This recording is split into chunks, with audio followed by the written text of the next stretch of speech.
Hey guys, Divyansh and welcome back to the second episode of Football Hot Takes. भाई of course 700 से ज़्यादा यहाँ पर hot takes है जो कि वहाँ बड़े ठंडे हो गए हैं, लेकिन उनमें से हमने एक बार फिर से यहाँ पर 8-10 hot takes और निकाले हैं और अपना सेकंड एपिसोड बना रहे हैं. पहले एपिसोड को ऑब्वियसली यहाँ पर मेरे एक्सपेक्टेशन से ज़्यादा रिसेप्शन मिला था, और अगर तुमको भी अपना hot takes यहाँ पर लेना है तो डू मेक श्योर आप चैनल को सब्सक्राइब जरूर करें. ऐसे अच्छे एपिसोड्स आते रहेंगे. कंसिस्टेंसी थोड़ी वापस आ रही है.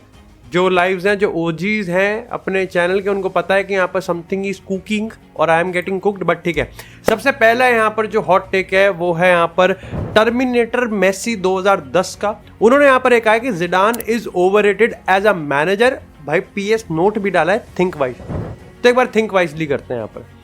आई थिंक यहाँ पर जिडान के रिगार्डिंग सबसे बड़ी चीज़ जो आती है, जो प्रो है, वो ये है कि ऑब्वियसली वो पूरी हिस्ट्री ऑफ फुटबॉल में 3 ही मैनेजर्स में से एक मैनेजर है, मतलब वन ऑफ द 3 मैनेजर्स है जिसने 3 साल में 3 चैंपियन लीग उठाई है. मॉडर्न में कौन कर सकता है I don't know. Even Pep Guardiola जिसने प्रीमियर लीग को फार्मर लीग बनाया है, वो भी नहीं कर सकता यहाँ पर.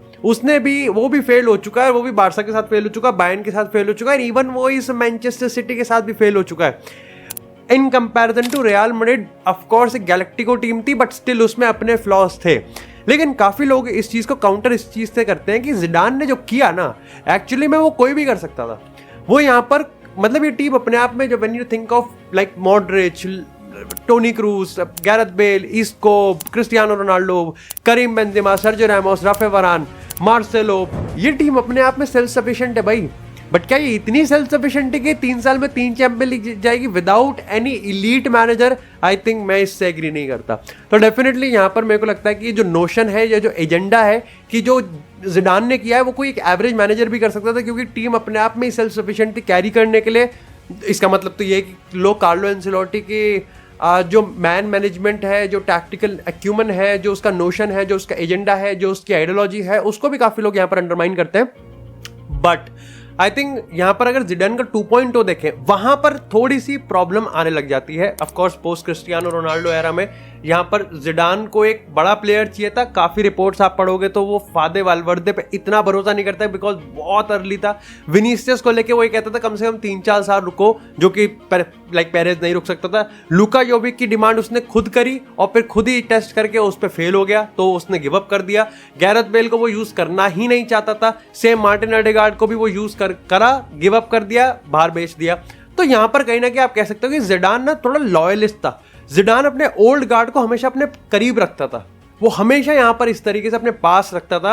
एंड तभी आप देखोगे यहाँ पर 2020-21 की बात है जब थॉमस टुकल की चेल्सी ने उसको आउट क्लास कर दिया था. तो आई थिंक ये नोशन तो जरूर ठीक हो सकता है कि जिडान थोड़ा लॉयलिस्ट है और अपने ओल्ड गार्ड को जरूर रखता है. बहुत सारे कम ऐसे प्लेयर्स होंगे जिसका आप नाम दे सकते हो जो कि Zidane as a under young आया और एक वर्ल्ड सुपरस्टार बना हो, है ना. लेकिन ये कहना कि Zidane is not an elite manager, उसके बिग गेम परफॉर्मेंस की आप बात करो या फिर उसके मैन मैनेजमेंट की बात करो, ये भी काउंट होते हैं.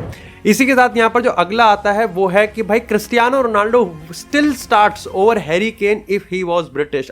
इससे कंट्रोवर्शियल चीज और कुछ नहीं हो सकती. आई थिंक आधा घंटा ये वीडियो रिकॉर्ड होने में इसलिए लेट हो गया क्योंकि मैं इस पे ही सोच रहा था. अब मैं इसको ये भी सोच रहा था कि मैं इसका बेस क्या रखूं, इसको सोचने स्टार्ट भी कहां से करूं मैं इसका. आई थिंक यहाँ पर जो फ्रेमवर्क मैंने रखा वो मैंने वेन रूनी का रखा, और उसके बाद मैंने 3 प्लेयर्स को रखा इंग्लैंड में, जिसका केस स्टडी में थोड़ा थोड़ा यहाँ पर क्रिस्टियानो रोनाल्डो से इमेजिन कर सकता हूँ. पहला था हैरी केन, दूसरा था वेन रूनी और तीसरा था यहाँ पर David Beckham. Of course John Terry की बात करें, रियो फर्डिनेंड की बात करें, Paul Scholes, Steve Gerrard, but none of them are like actually a striker, out and out goal scorers. अगर वेन रूनी की बात करोगे, Wayne Rooney one of the best players of England generation की बात पे आता है. लेकिन अगेन वेन रूनी के कोई इतने तगड़े नंबर नहीं थे. उसके आई थिंक 50 के आसपास गोल है इंग्लैंड के लिए, जिसमें से एक ही वर्ल्ड कप में है. बट अपार्ट फ्रॉम दैट अगर आप डेविड बेकहम की बात करोगे, डेविड बेकहम को लोग सिर्फ उसके लुक्स, मार्केटिंग और फुटबॉल और रियल मैड्रिड और जूता खा लिया था मुंह पे. But still David Beckham is much more than that. Harry Kane is it. और आई थिंक इस अनपॉपुलर ओपिनियन में हैरी केन वर्सेस रोनाल्डो का मामला है, तो हम उस पर ही बात करते हैं. आई थिंक यहाँ पर मेरे को ऐसा लगता है कि Cristiano Ronaldo still starts over Harry Kane in England. तो थोड़ा सा आपको इमेजिन करना पड़ेगा. पहली चीज कि क्रिस्टियानो रोनाल्डो कितना कंट्रोवर्शियल फिगर होगा अगर वो इस फैंडम के साथ वो एक इंग्लैंड नेशनल होता. भाई तबाही हो जाती. मतलब मैं इमेजिन नहीं कर सकता football world with Cristiano Ronaldo with English nationality.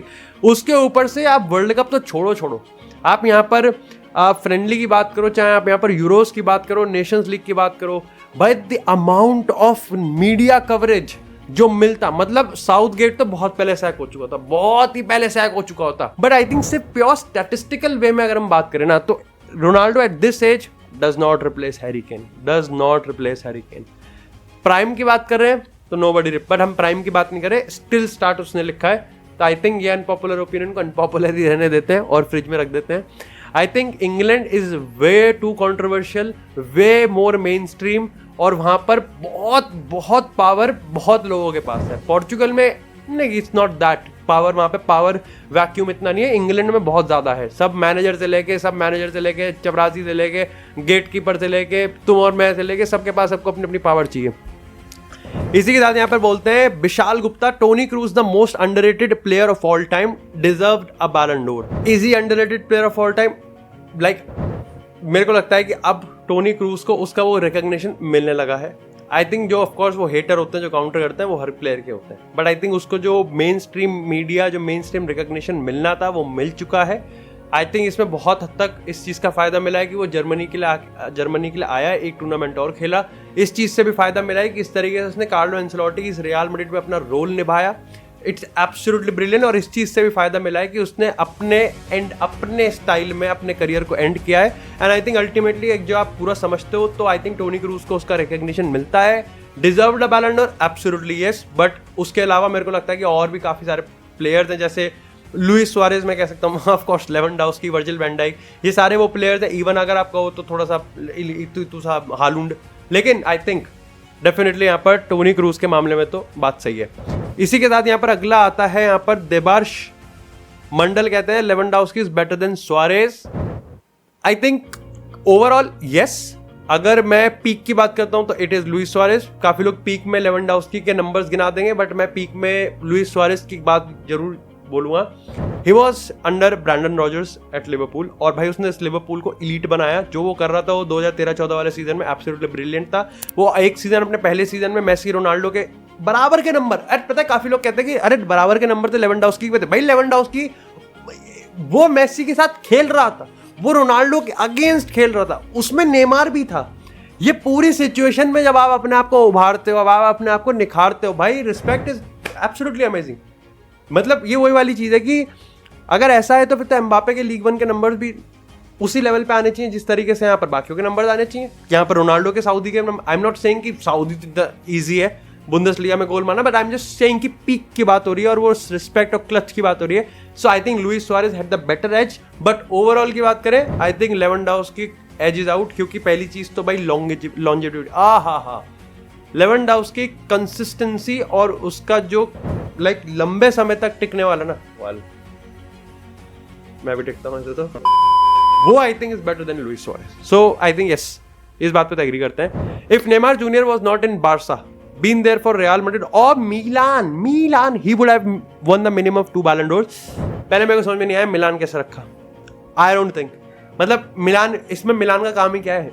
AC Milan was borderline shit.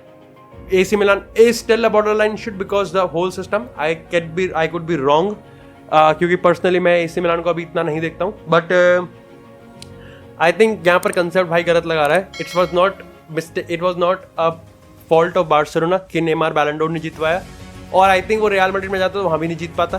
पहली चीज़ तो ये है कि काफ़ी ज़्यादा नोशन ये होता है कि वो मेसी और लुइस सुआरेज को सरपास नहीं कर सकता, विच वॉज एक्चुअली करेक्ट, क्योंकि नहीं कर पाया तो नहीं कर सकता।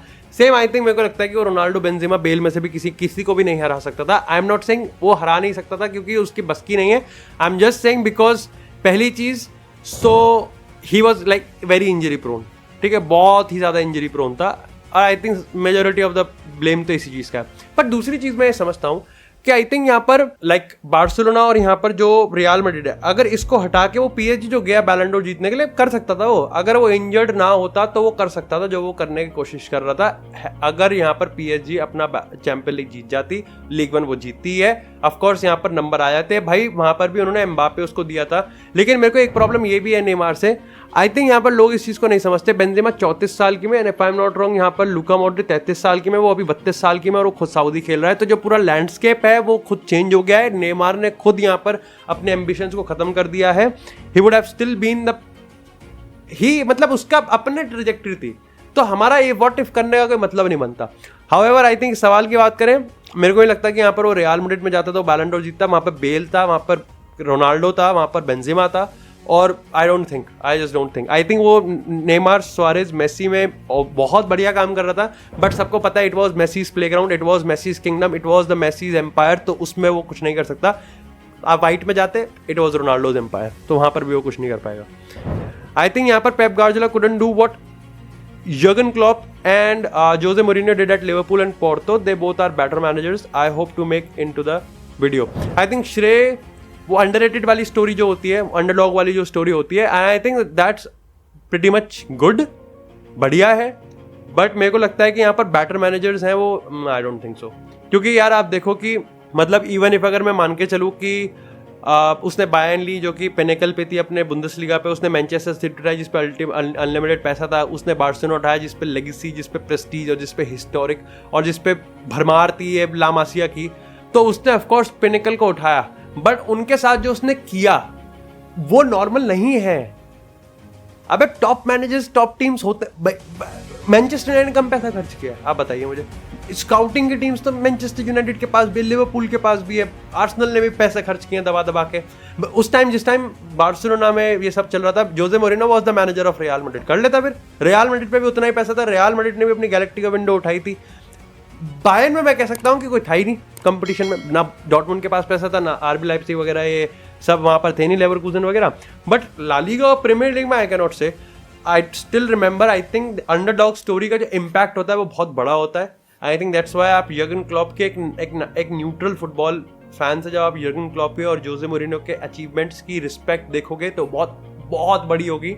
बट स्टिल अपन लोग जो फुटबॉल पे बात करने वाले हैं, we can not just disregard और discard Pep Guardiola's utter dominance of English football और जो वो ला लीगा में करके आया है बार्सिलोना के साथ, जस्ट बिकॉज कि उसको मिल गया ये। नहीं भाई, it's not that easy, it's not that easy.